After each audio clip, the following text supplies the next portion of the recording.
ఈ రోజే డౌన్లోడ్ చేయండి. మీ ఫేవరెట్ షోస్ చూడండి. అమర్, ఫస్ట్ ఆయన ఏం చెప్పాలనుకుంటున్నాడో వినమర్.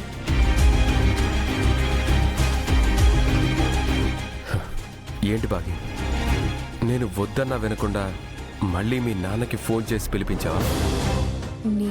నేను పిలిపించడం ఏంటండి? అయినా నేను అడిగినా కూడా మీరు పట్టించుకున్నారా ఏంటి? నేనేం మా నాన్నకు చెప్పలేదు. బాగి నాకేం ఫోన్ చేయలేదు బాబు. రాత్రంతా నాకే నిద్ర పట్టలేదు. మనసా అక్క, మళ్ళీ మిమ్మల్ని ఒకసారి అడుగుతామని వచ్చాను. వద్దులే నాన్న, మీరు ఎన్నిసార్లు అడిగినా ఆయన అస్సలు ఒప్పుకోరు. నన్ను మన ఊరికి పంపించడం ఆయనకు అస్సలు ఇష్టం లేదు. బాగి, నిన్ను మీ ఇంటికి పంపించడం ఇష్టం లేక కాదు, కానీ నెలలు నిండిన నిన్ను అంత దూరం పంపించడం కష్టం అని అంటున్నాను. అయినా పరిస్థితులు కూడా బాగలేవు కదా.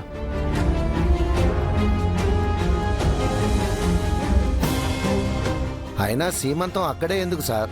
అవును బాబాయ్ గారు, బాగీ సీమంతాన్ని పర్టికులర్లీ మీ ఇంట్లోనే ఎందుకు చేయాలనుకుంటున్నారు? అరుంధతి ఆ ఇంట్లోనే పుట్టింది బాబు.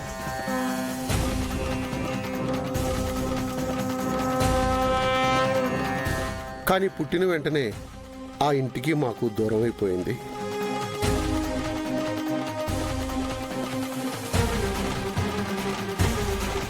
తన అచ్చటా ముచ్చటా నేను ఏమీ తీర్చలేకపోయాను. కనీసం బాగీ సీమంతమైనా చేసి నా కోరిక తీర్చుకుందామని ఒక ఆశ.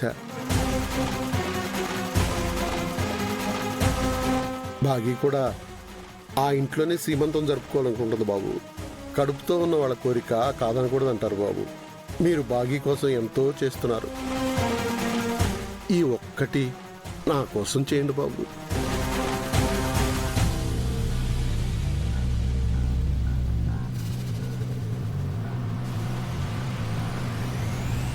అక్కడ కూడా మీరు ఎలాగో బాగీ పక్కనే ఉంటారు కదా, తన మీద ఈగ వాలకుండా మీరే చూసుకుంటారు కదా.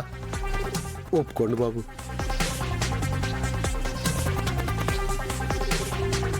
సార్, పాపం ఆయన అంతలా అడుగుతున్నాడు కదా, ఒప్పుకోండి సార్. ప్లీజ్ డాడ్, తాతయ్య వాళ్ళ ఇంటికి వెళ్దాం ప్లీజ్.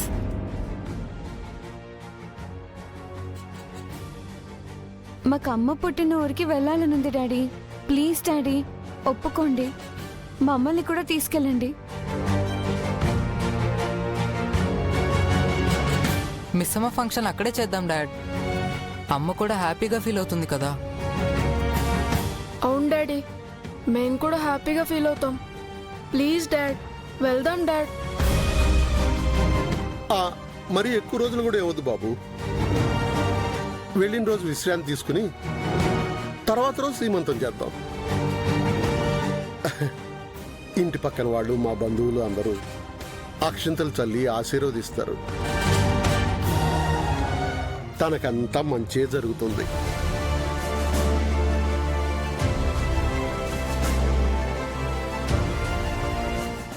ఏంటమర్, ఇంతమంది అడుగుతున్నా కూడా ఇంకా ఆలోచిస్తున్నావు?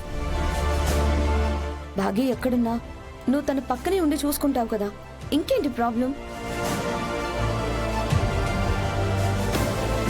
కావాలంటే నేను యాదమ్మ ఇక్కడే ఉండి ఇంటిని చూసుకుంటాం.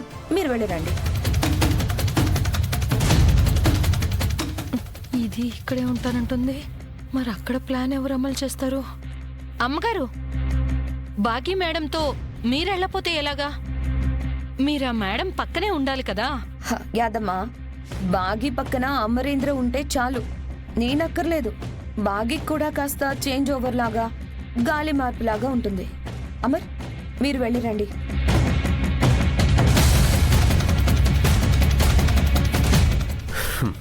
ఓకే.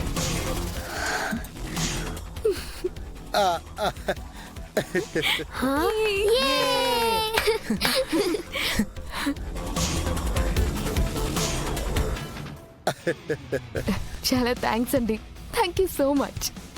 బట్ 2 రోజులు మాత్రమే మనం ఆ ఇంట్లో ఉంటాం.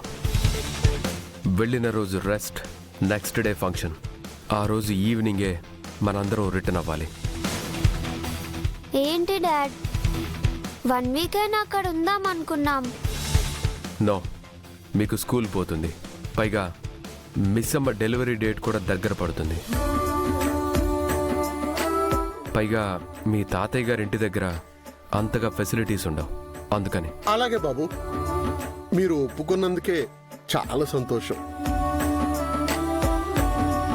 రాథోడ్, సార్. ప్రయాణానికి ఏర్పాట్లు చేయి. Okay sir.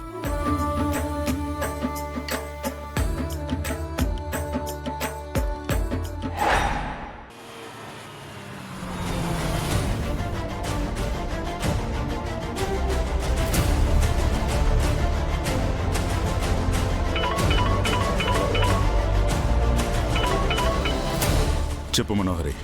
ప్లాన్లో ఫస్ట్ స్టెప్ పూర్తయింది రణవీర్. అంటే ఊరు వెళ్ళటానికి అమరేందర్ ఒప్పుకున్నాడా? ఒప్పించాను. రేపు అందరూ బయలుదేరుతున్నారు. సూపర్ మనోహరి, నువ్వు మామూలు దానివి కాదు, నిజంగా ఇంటెలిజెంట్వి. నన్ను పొగడ్డం తర్వాత ఇక్కడ నా పని పూర్తి చేశాను. అక్కడ నీ పని కూడా పూర్తి చేసి నాకు ఫోన్ చేయి. ఓకే.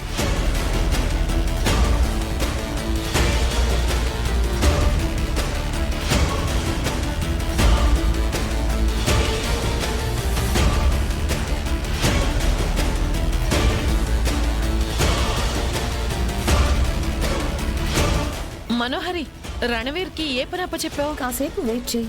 చెప్పొచ్చు కదా. ముందు రణవీర్ పని పూర్తి చేయని, అప్పుడు చెప్తాను.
చెప్పండి సార్, ఏం కావాలి? బాంబు. లక్ష్మీ బాంబా, వంకాయ బాంబా సార్? అయినా ఇది టపాసులు అమ్మే షాప్ కాదు సార్, హార్డ్వేర్ షాప్ సార్. నాకు కావాల్సింది కూడా వంకాయ బాంబు, టెంకాయ బాంబు కాదు, ఒరిజినల్ బాంబు.